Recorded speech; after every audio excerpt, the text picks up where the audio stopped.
Hello and welcome back to the channel. Today I'm going to be looking at Linda Edder's Bells of St. Paul.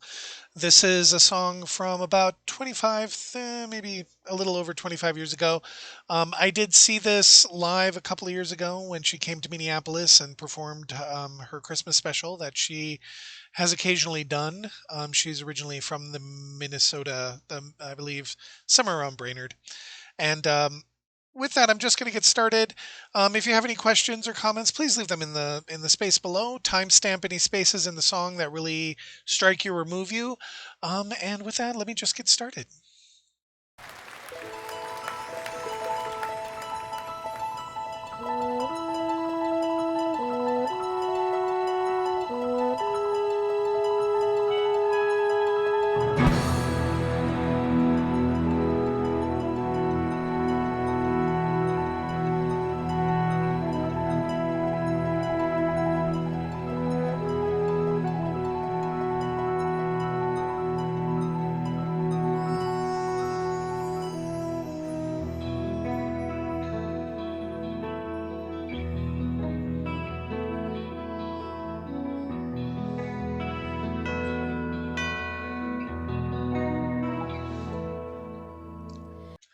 So before she starts singing, I just want to step back a couple of seconds and I want to sort of show you her stage. This is something that I've learned over my time doing reaction videos is that I didn't go to a lot of in-house concerts or smaller venue concerts in my lifetime, and I haven't gone to a lot of concerts total in my entire lifetime, large or small scale. But the one thing I want to point out here is that the amount and variety of instruments that she has on this stage are actually sort of immense. I mean, she has an entire percussion section here. She may not have all the people manning every single uh, position, but she has trombones and strings, a piano, guitars, and I mean the whole stage is completely filled. It's very much like when I was watching Lara Fabian's Lara with Love sort of setup. I mean it there's like instruments in a lot of them, and when you listen to the introduction, you had all that arpeggiated chord going on, and you have the tubular bells over there that went boom boom, and here we are. And of course, the song is called "The Bells of St. Paul," so I guess you do need to have bells somewhere along the line. Takes me 20 years to figure that out. But with that, I'm going to just let this continue on for a little bit. But I just wanted to point that out because I haven't been to a lot of live shows recently, and so I don't know what their setups look like. So I just wanted to point that out because I think this is quite an elaborate setup um, for a production, and I could be wrong, but I'm going to let it go.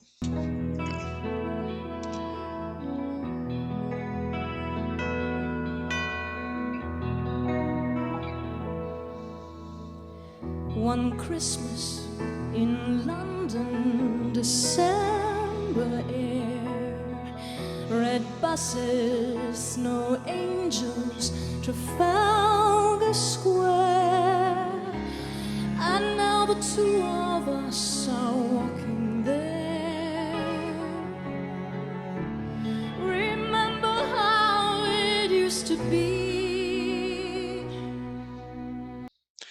I want to apologize. For some reason, my mouse, I'm using the Brave browser, and for some reason, the mouse has a tendency to act up on this particular browser, but I really like it because I don't get any ads popping up in it. So I apologize for that. It may flicker. I'm just going to let it go for the rest of the video. I apologize for the flickering in the bottom, but I just wanted to let you know that for some reason, it pops up every once in a while, and I can't figure out a way to get around it because it's so there's no consistency to it. So I'm just going to back it up a couple of seconds and then we'll continue on. Thank you.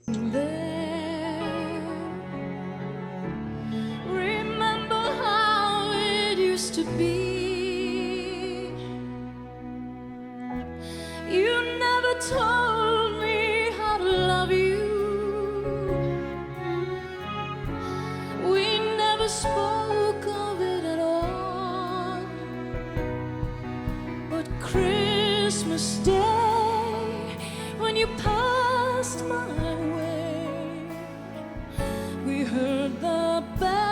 of St. Paul.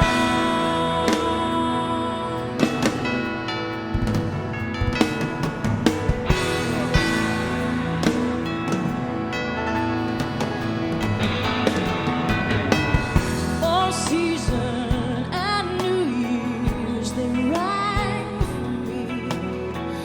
That winter was more than a dream could be, and every morning what I woke to find would in the evening still be there. We never talked about forever.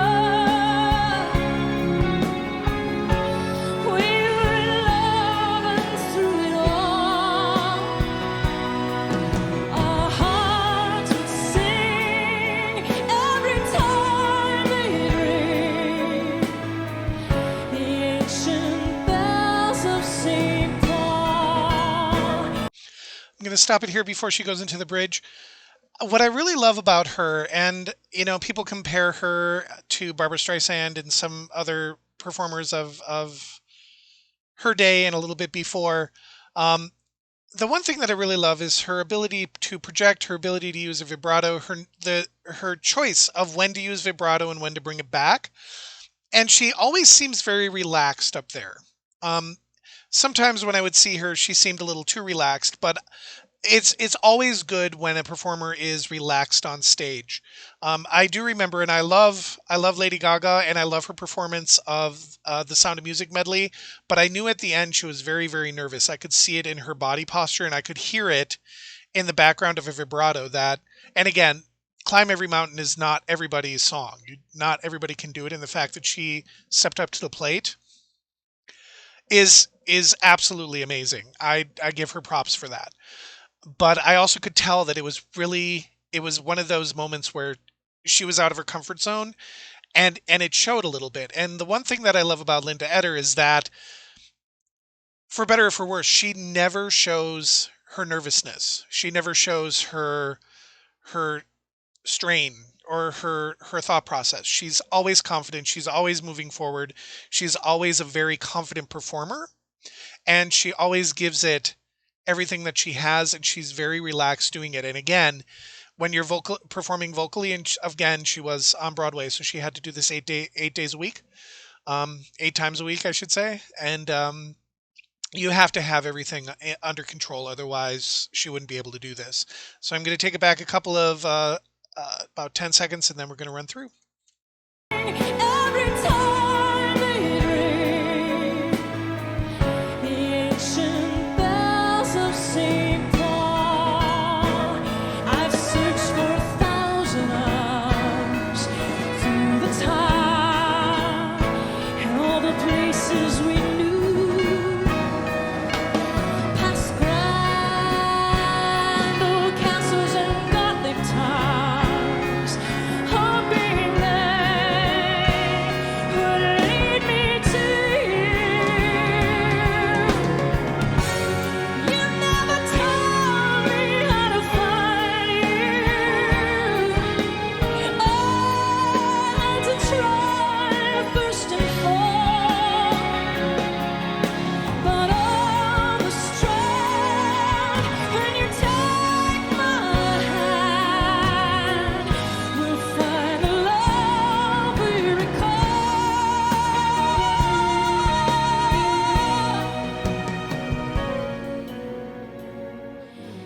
and hear the bells of St.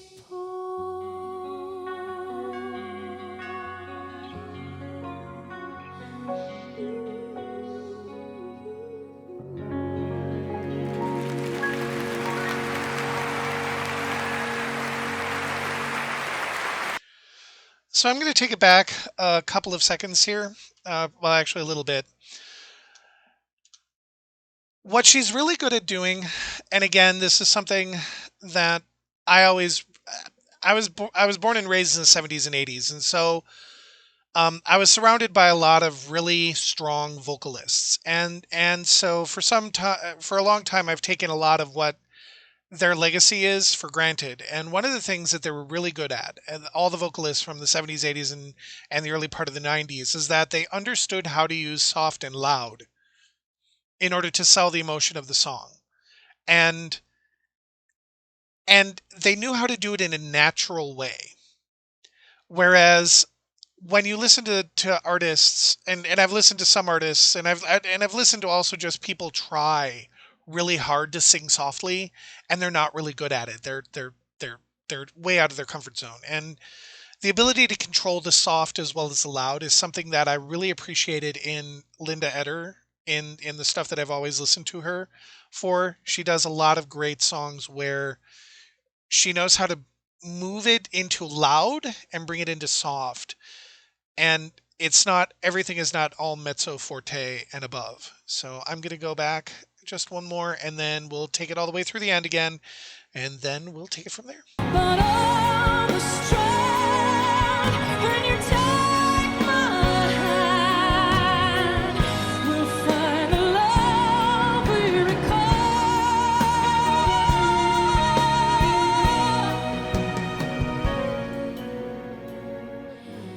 and hear the bells of St. Paul.